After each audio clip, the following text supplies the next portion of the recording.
We are delighted that you're joining us for another podcast of Wake Up Aligned, and it is the podcast for chiropractors where we get to talk about chiropractic lifestyle, and topics of interest.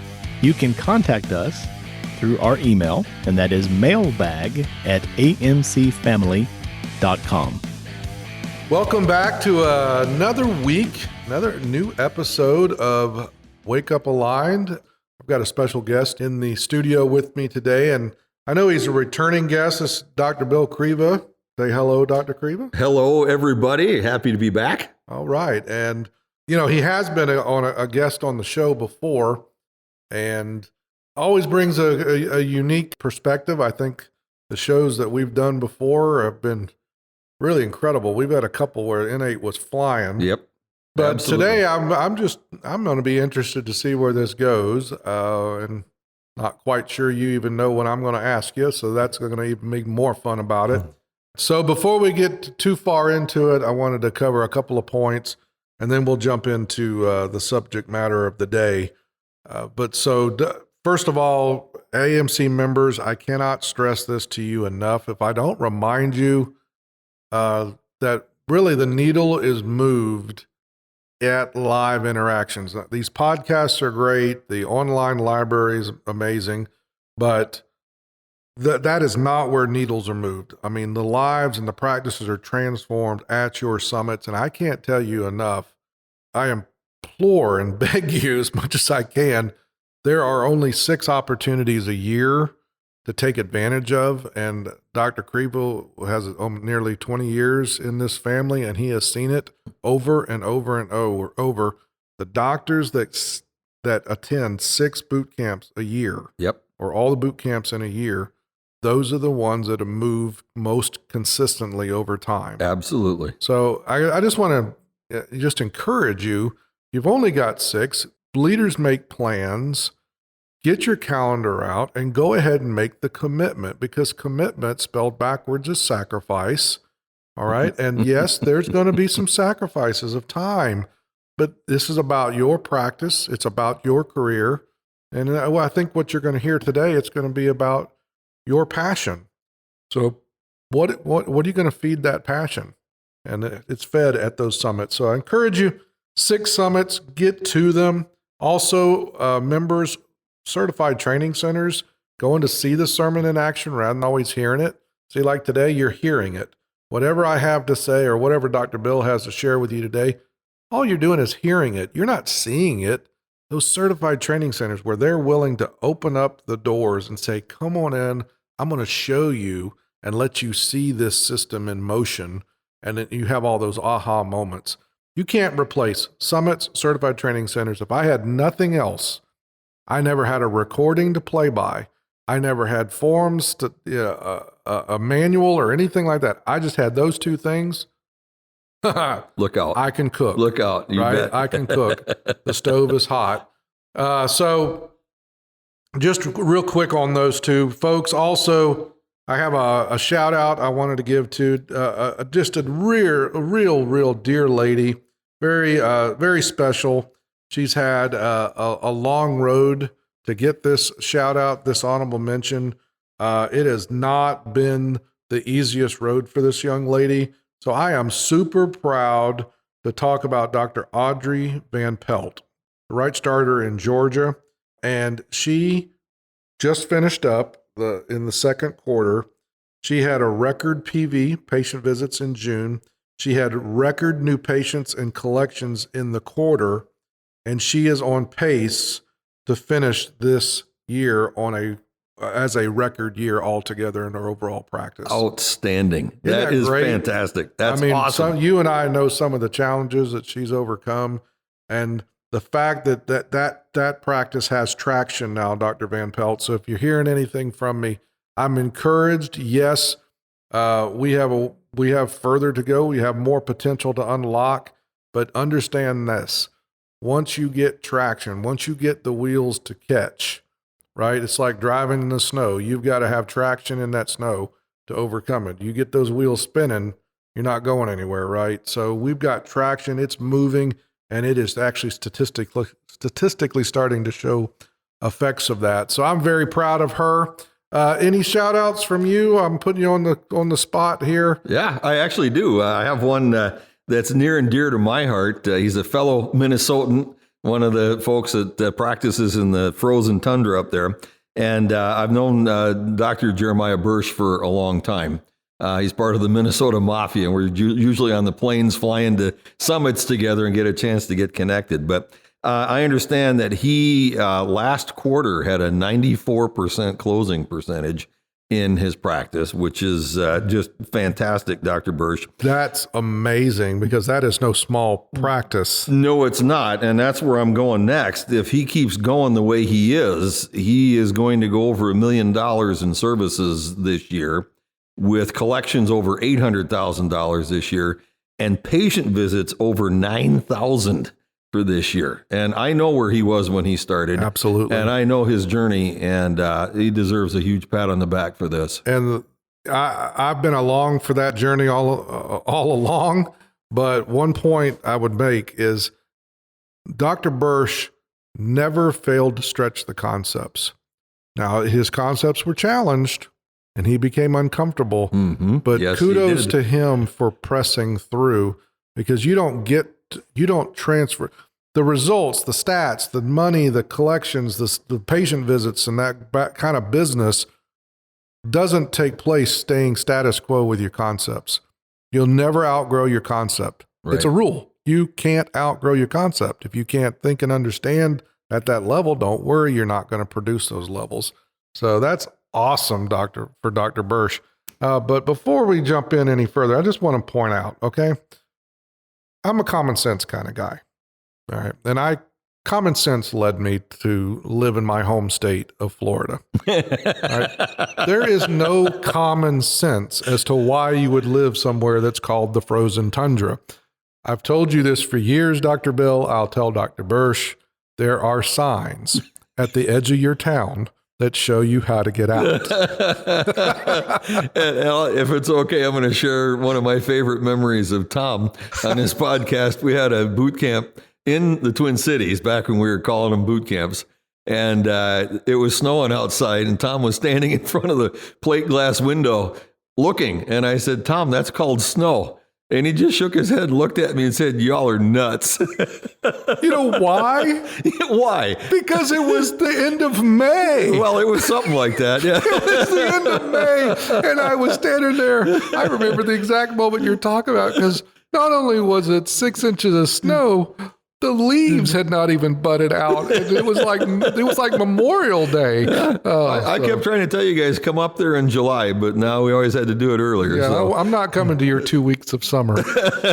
All right, man, we got to get on track here. All right. Lots of fun. But Dr. Bill, I wanted to do something different today. Wanted to kind of catch you off guard, and I want the folks to hear something that's very unique about you and your chiropractic journey. You know, what brought you to be a chiropractor? What's your chiropractic story? Because I think there's a lot, I know there's a lot to be gleaned from that, because you overcame a lot. And what a lot of people don't know is chiropractic's wasn't your first career. That's true. Right? That's true. I just thought, let's throw you the microphone and tell everybody who Dr. Bill Kriva is. You know, they've all heard you teach, and they know your success rate, track record. They know you're an author and you've written many books, but tell them who you are and where you're from and what brought you to being the chiropractor that you are today. Wow. That's a big question. First of all, I'm going to say, I'm still trying to figure out who I am. That's an ongoing journey. I think all of us are doing that, but I can sure look back and speak to where I've been and the path that I've had in this chiropractic journey.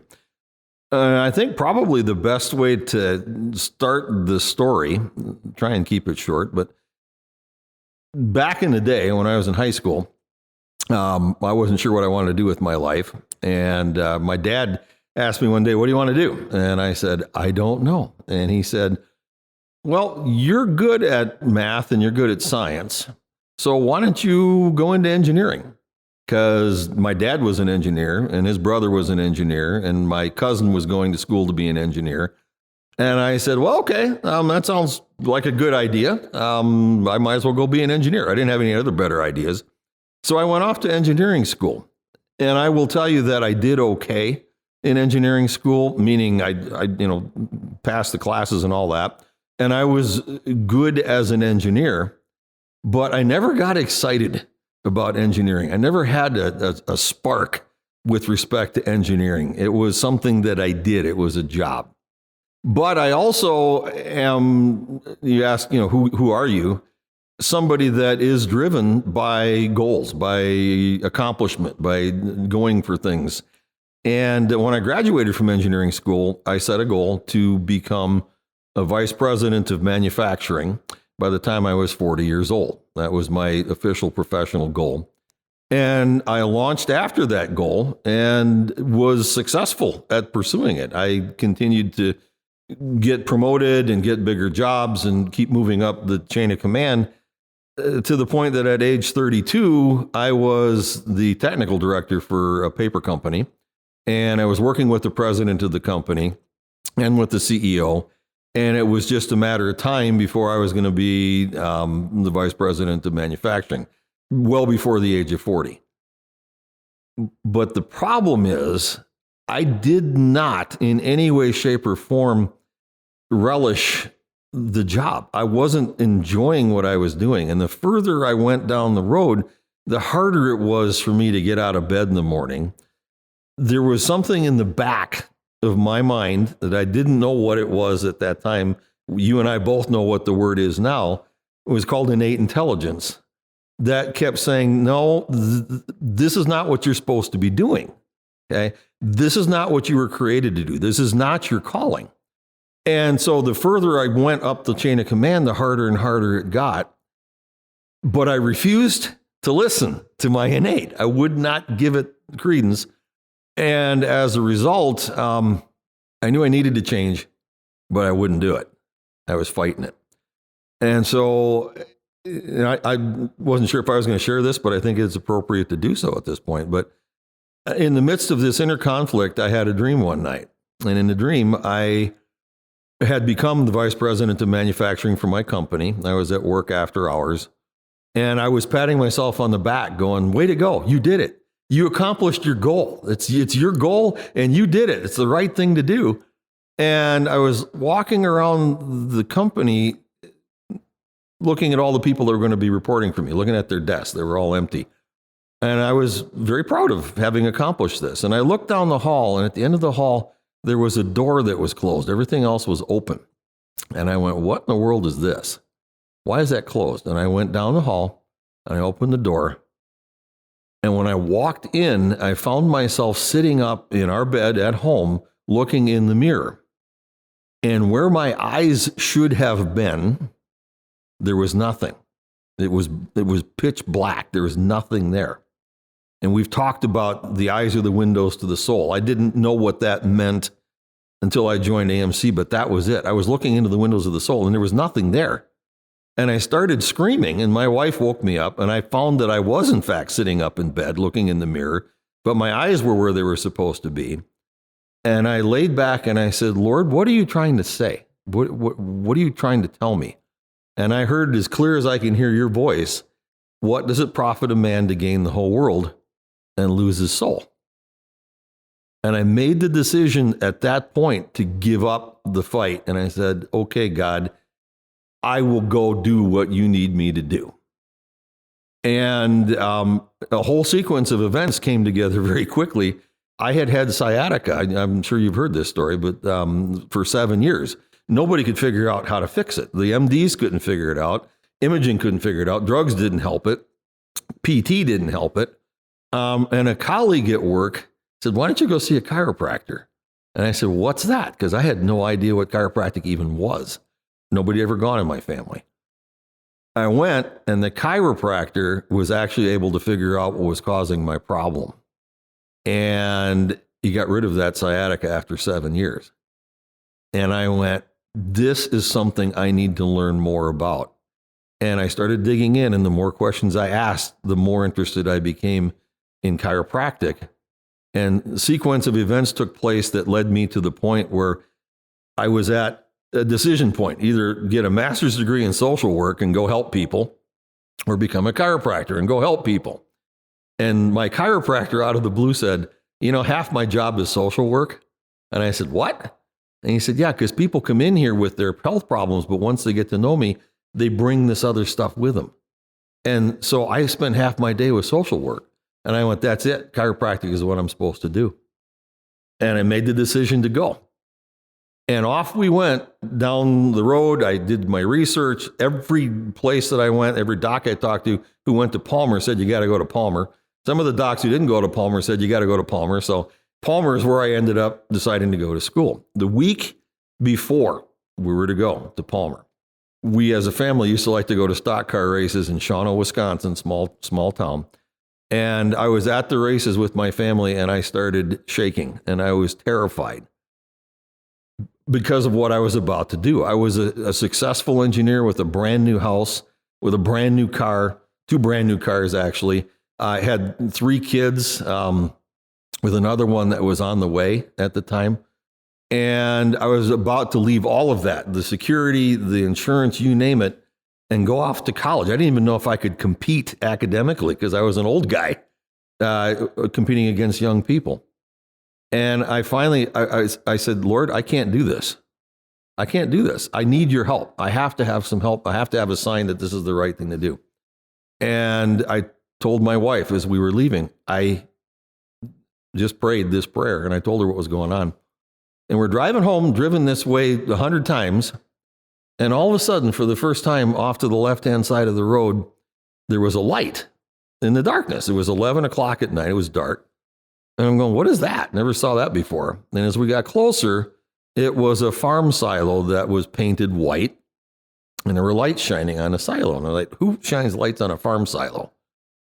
And as we got closer, there was writing on the silo, and it said, what does it profit a man to gain the whole world and lose his soul?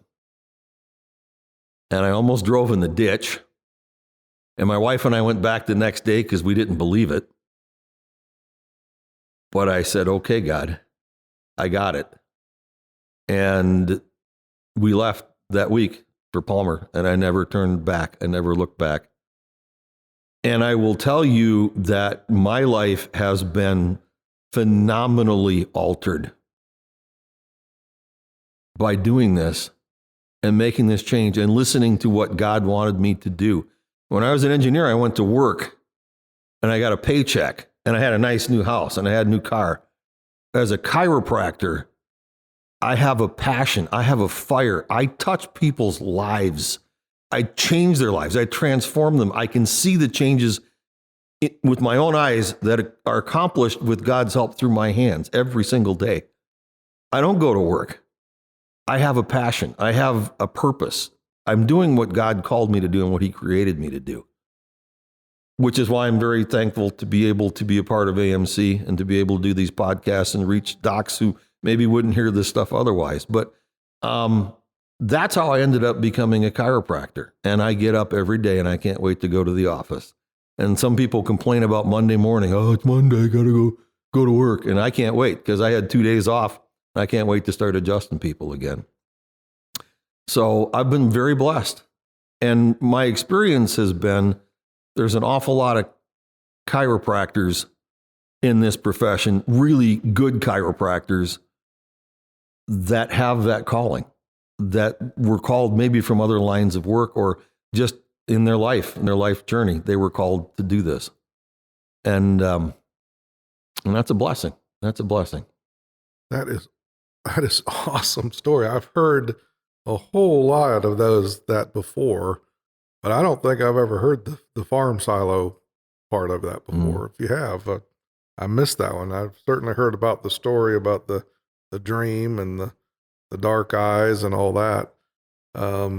But as I was listening to that, folks, my question to the listener is, how many of you out there, you're not an engineer?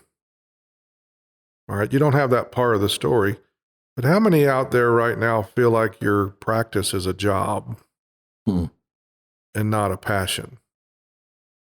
And I think, and I may be wrong, the listener can answer this for themselves and you can answer this, but how many students do you think there are, graduates, that walk across that stage that are lacking in passion the day they graduate?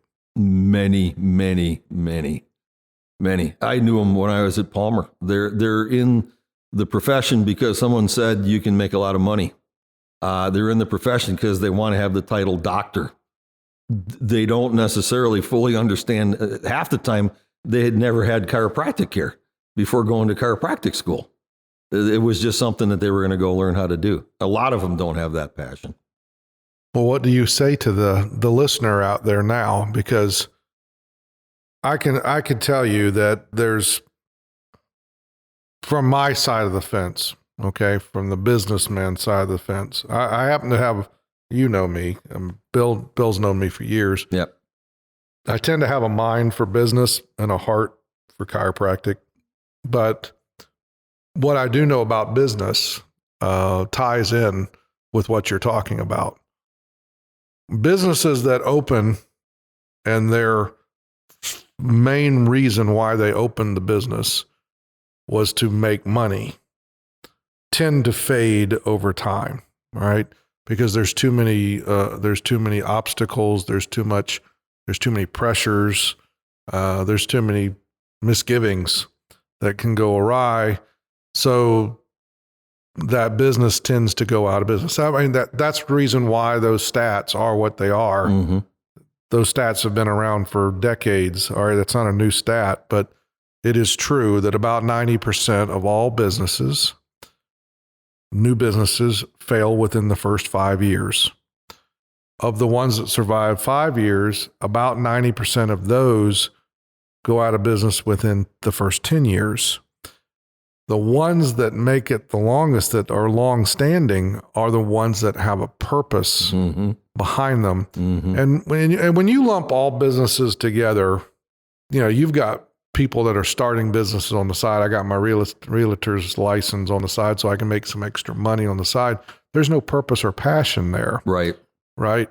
So the key to longevity, is having a big enough purpose, figuring out something that's bigger than you. And that's another reason why you plug into AMC and you never let go of it, because AMC is not something that you and I can necessarily quantify. We can't quite put our head put fingers on it, but it's bigger than us. Uh-huh. And we like being a part of something bigger than us. And folks, I can tell you this, your staff, maybe you're struggling with the idea of, well, my practice is just another job. It's a means to an end. There's no fire. There's no passion. Well, guess what? Staff will be the same way. I don't think I've ever met a staff member that just, and if they did walk in and go, I really just want a job. Well, I don't want them in my office. Right. I don't want a staff member. Do you want to hire a staff member that just wants a job? No, most people are looking. They want to be led. They want to be inspired. They want to be a part of something bigger themselves. They don't want to punch a clock. And if they do come in there interviewing like that, or I find out very quickly that this is just a job to me, I don't want you in my office. Amen. Well, can I ask the chiropractor for a second? If you wouldn't hire a staff member because they just wanted a job, would you hire you? That's a really big question. That's a huge question. Would you hire you? That's a huge question. Because if you can figure out your purpose, if you can figure out something to be passionate about, like Dr. Bill, you weren't in the studio, folks, but when he told that story, I mean, he started tearing up. I mean, he knows he's right where he's supposed to be, doing exactly what he's doing. And he has a calling that's bigger than anything that he can necessarily put he can't wrap his head around it or his hands around it. Are you missing that? This week, I know you tuned in to be inspired and you motivated, but if you can tune in and figure out your purpose And if you've lost your way, when you said that there's a lot of people that walk across that stage that don't have passions, that may be the case. But I also think there's a lot of chiropractors out there that walked across that stage originally, and they had something in their mind. Mm-hmm. They had a dream. They had a vision. They wanted that. They had a dream of a self-sustaining, stress-free, referral-based family kind of practice where they just got to love on patients and treat patients, and they were going to be a part of a community, and they were going to impact lives. And then they got out and they found out they didn't have the model. They didn't have the processes. They didn't have the wisdom. They made decisions. They got an associate position. They got taken advantage of, and they find out they lose what? Passion. They lost their purpose and they lost their passion, and it turns into a job. Mm-hmm. If you could tune in and find that passion again, folks, what do you think would happen to the business? All right. You've got it reversed. You're going into the practice because it's a means to an end. It's a job. It's a way to pay the bills. But if you could tune in and get excited and get passionate about it and get a purpose about it, what would happen to the business? Mm-hmm. The business itself will take off.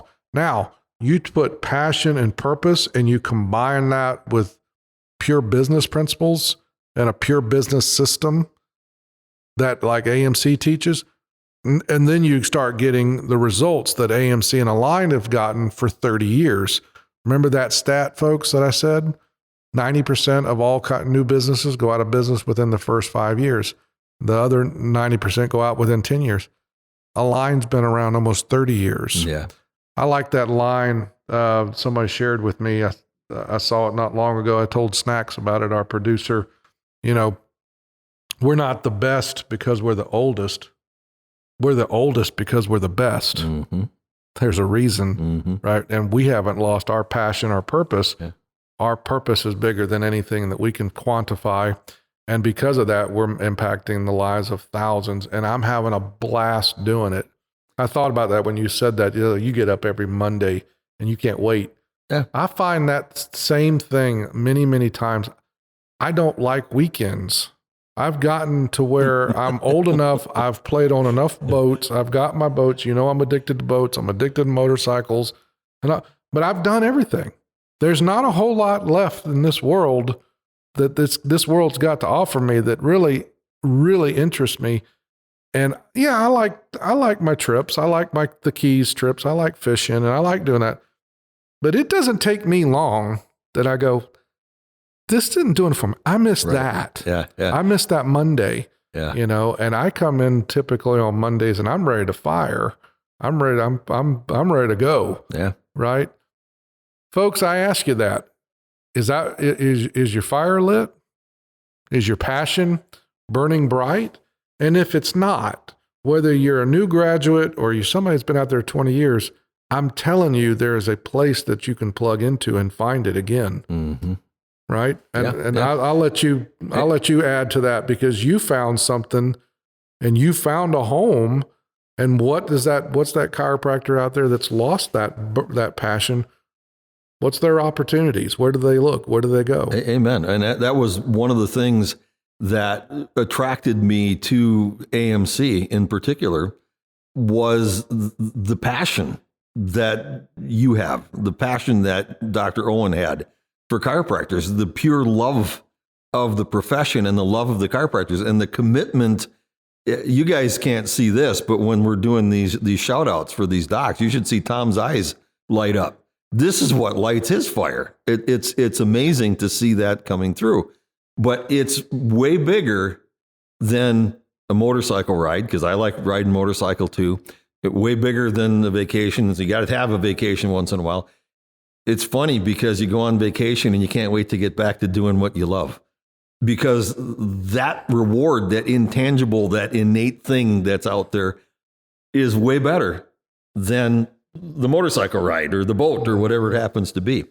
And I would encourage the docs that are listening to this, find that passion, find someone that you can talk to that can help you uncover it. go back to what was it that took you into chiropractic? Was it just to get the money? And if that's the case, now that you are a chiropractor, how's that working for you? Versus, is there something else within being a practicing chiropractor now that can be your passion, that is your true purpose for doing what you do as a chiropractor? Figure out what that is and then jump on it and go with it, because it's an awful lot of fun. It's a blast. I find that so many doctors are chasing so many different shiny objects for the wrong reason, right? Why are you doing the treatments that you're doing? Why are you doing the technique? Why are you doing what you do? What's the purpose behind it? And if it's solely for the money, I can tell you money comes and goes, and markets come and go, marketing comes and go. Like nowadays, right now, these niches, but back in the 90s, it was rehab. Then you had, oh gosh, you've had all kinds of different waves of them. Decompression, right. Vax-D. I mean, there's all these different things that were always going to be these money makers, and they come and go and they collect dust, and they still have the debt tied to the capital. But for what? Where's the purpose in that? Where's the fun in that? Right. And by the way, let me go ahead and tell you, I've been with money, and I've got plenty of it right now, and I've been without. Money doesn't make you happy. Nope. It only makes misery more tolerable. And if you're miserable practicing and doing a job and there's no passion, then what's the point? What's the point? Money does not make you happy. You can't, you can only water ski behind so many yachts, and it's just not, it's not worth all of it. Hey man, if it's okay, I'll jump in on this one for a second, because I'm laughing, because in the story that I told as an engineer, we had plenty of money. We had everything. We had nice everything, brand new house, you name it. If you talk to my wife, if you talk to my kids, when I went to chiropractic school, all of that went away. We were living in an old beat up house and had a car that was rusting out. All that went away. But we had 4 kids, my wife, and it was the best time of our life to that point. It was so amazing. We didn't have the money, but we had the life that we were living and the process of becoming a chiropractor, and we were having fun, and we had friends, and our kids had friends, and it was energizing, and it wasn't the money.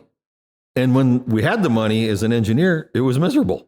So, nothing wrong with money, but you're right. It doesn't make you happy. And when we didn't have a lot is when we had an awful lot that was not monetary, but it was way better. Yeah. I just, my heart aches for the chiropractor out there that's lost that fire, lost that passion.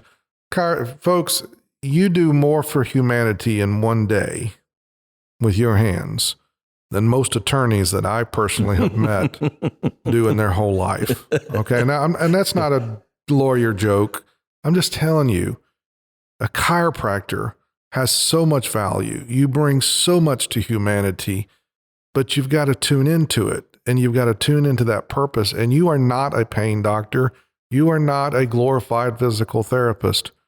You have something that only one of 38,000 or 40,000 people in this country know how to do. Stop trying to fit in and start standing out and follow that passion, find it. And that's what the Aligned Family's for. Yes, it's business, it's systems, it's all the resources that you need to build a business practice. Yeah, absolutely. But what's that unique factor inside? Why is it called the AMC family? Why do you go to amcfamily.com? Because there is a culture here that there is that love and support you mentioned earlier, that there's a love and a passion for real chiropractors. But there is a culture, there's a family of chiropractors that love what they do and they're passionate. And you know what? Dr. Oz, a good friend of ours, said, when you're on fire, people come to watch you burn. Yes, they do. And if your fire's out, that's not a lot of people coming to watch. Nope. Right? Nope. Dr. Bill, I really appreciate you taking the time today. I'm happy to do it. And I sincerely, from the heart, hope that I know there's somebody listening to this podcast right now who just got their fire rekindled, who just got it lit. And I hope that carries you forward. And I hope that propels you to doing some amazing things as a chiropractor in your life. And appreciate the opportunity to be here and share it. And I know it's going to make a difference. So I appreciate that, Dr. Bill. Really do. Love you, brother. Love you too, Tom. All right. Thank you for tuning in for another episode of Wake Up Aligned. We will rejoin you next week, and hopefully you have yourself a great week. Make a difference this week. You, like I said, you do more for humanity in one day than most anyone else that I know. So have fun with it. God bless. Follow our show. You can share it with friends, of course, and we'd love for you to contact us at mailbag@amcfamily.com. In addition, you're always invited to attend or join us at a summit. Of course, registration is required. And we would love for you to check out the loads of free content we provide to social media every single week. Until next time.